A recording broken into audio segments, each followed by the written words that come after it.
Olá, multis! Sejam bem-vindos à 7ª aula do curso Língua Portuguesa em Contextos, por dentro das engrenagens linguísticas. Eu sou a professora Neuci. Antes, se inscreva aqui no nosso canal e curta esse vídeo, que isso é importante para nós. Na aula de hoje, eu quero falar com vocês sobre competência linguística, e especificamente sobre a competência sintática, que diz respeito à organização das palavras no eixo oracional. Vem comigo!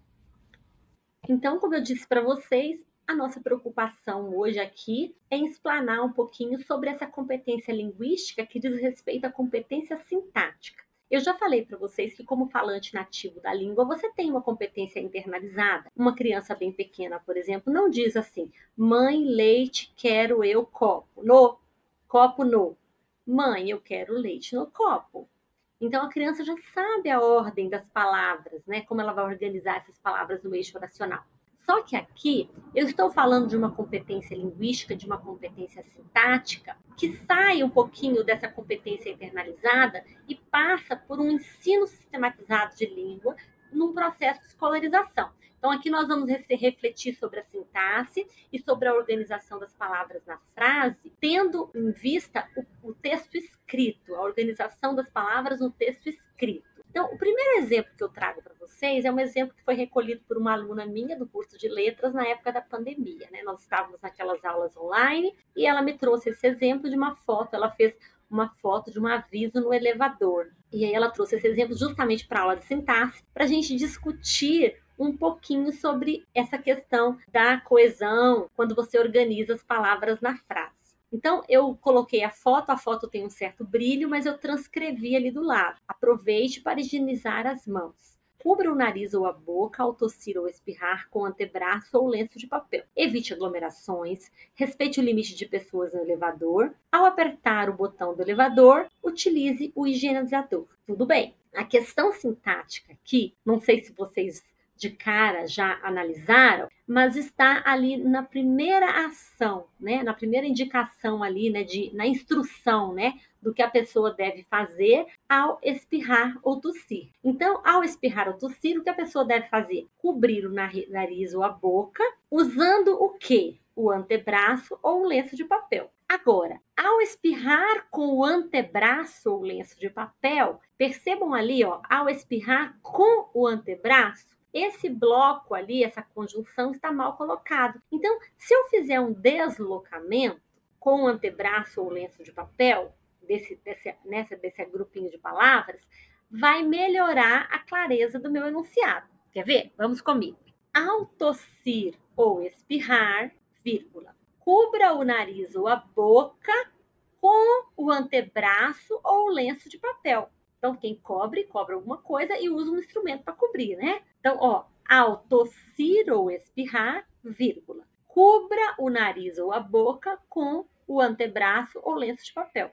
Ou, ao tossir ou espirrar, vírgula, cubra com o antebraço ou lenço de papel o nariz e a boca, ou a boca. Pronto, resolvemos. Um deslocamento já resolveria a questão sintática. Aqui eu tenho um exemplo, também trazido por uma aluna minha, foi publicado no Twitter, né, no G1, na época que a gente ainda tinha Twitter. Onça ruge para proteger filhotes de bombeiros em Rio de Mato Grosso do Sul. Aqui a questão está em filhotes de bombeiros. É lógico que nós sabemos que o nosso conhecimento de mundo, né, nos revela que se é filhote, eu uso a palavra filhote para animais. E se a onça rugiu, não é para proteger o filho do bombeiro, o filhote do bombeiro, mas o próprio filhote dela, né? Então, aqui também eu poderia ter um deslocamento que me traria mais clareza, mais coesão e, por que não, mais beleza ao enunciado. Para proteger filhotes, vírgula, onça ruge para bombeiros em Rio de Mato Grosso do Sul. Pronto. Poderia ser também onça ruge para bombeiros, vírgula, ao proteger seus filhotes. Aí eu faria uma mudança maior na frase, não só um deslocamento. Mas o deslocamento já resolveria a questão. Aqui eu tenho um outro, né, um trechinho de jornal. Polícia cerca prédio com índios no Rio. Então, cercou o prédio, usou o que para cercar o prédio? Os indígenas? né? Ou os indígenas estão dentro do prédio? É lógico que se você continuar a leitura, você vai perceber que os indígenas, eles estavam habitando aquele prédio, né? O prédio ia ser demolido, e aí o juiz, né, fez uma liminar e autorizou, então, que eles fossem retirados, né? Ó, liminar que garante posse de imóvel. Mas aí eu pergunto para vocês, aqui não adianta só o deslocamento, o problema aqui está com a preposição também, com. Cerca com. Então aqui deveria ser assim, olha, polícia cerca prédio ocupado por indígenas no Rio. Polícia cerca prédio habitado por indígenas no Rio. Poderia ser dessa forma. Então, eu já traria a ideia de que eles estavam ocupando aquele imóvel quando o prédio foi cercado. Uma simples correção, uma simples troca, né, substituição lexical. Então, aqui nem é só do ponto de vista sintático. Aqui também é do ponto de vista semântico, do ponto de vista lexical, né? Léxico semântico, né? Escolha das palavras. Então, a preposição mal colocada, certo, gente? Aqui eu tenho mais uma, que é, na verdade, uma piada, né? Um texto aí que circula, né, muito na rede social, e também tem a questão do humor, que é uma questão sempre construída por meio de uma ruptura, né, com a expectativa do leitor. Então, meu terapeuta disse, escreva cartas para as pessoas que odeia e as queime. Fiz isso, mas agora não sei o que fazer com as cartas.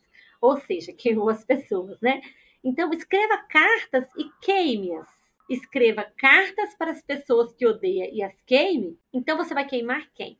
As cartas ou as pessoas? E aí ficou a dúvida. Na dúvida, ele queimou as pessoas, tudo certo, resolvido. Mas, brincadeiras à parte, um deslocamento resolveria. É lógico que não é o caso, nem vou fazer o exercício com vocês, é só para mostrar a ruptura com a expectativa, e o humor se encontra ali na questão sintática, né? Numa interpretação ambígua por conta da questão sintática.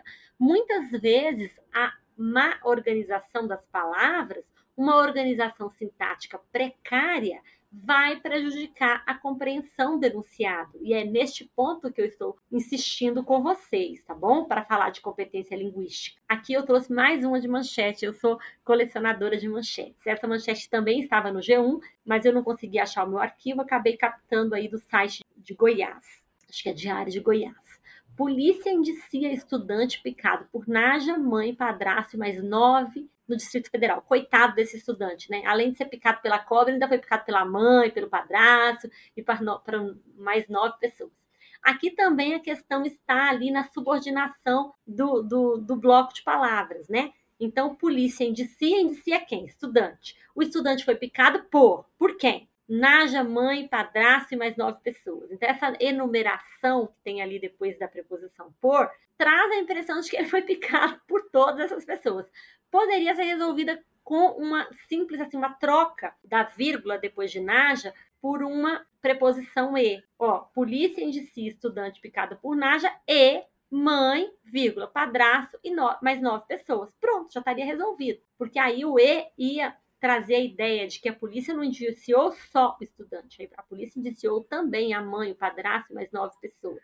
Pronto, já estaria resolvida a questão da ambiguidade nessa sentença. Percebam que a competência sintática diz respeito, então, à organização das palavras no eixo oracional, e essas palavras não são só organizadas antes e depois do verbo, como a gente tem na sintaxe, né, tradicional, a gente pensa sujeito, predicado e pronto. Mas a gente tem orações complexas na língua. E aí, essas palavras são organizadas por blocos, e esses blocos, eles vão ser encadeados, eles vão se amarrar a outros blocos de palavras para surtir o efeito de sentido pretendido. Por isso, o estudo da sintaxe, da organização das palavras, é tão importante.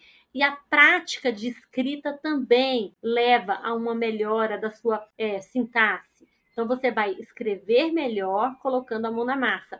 E não adianta vir com a desculpa assim, mas hoje tem ChatGPT. Não adianta, sabe por quê?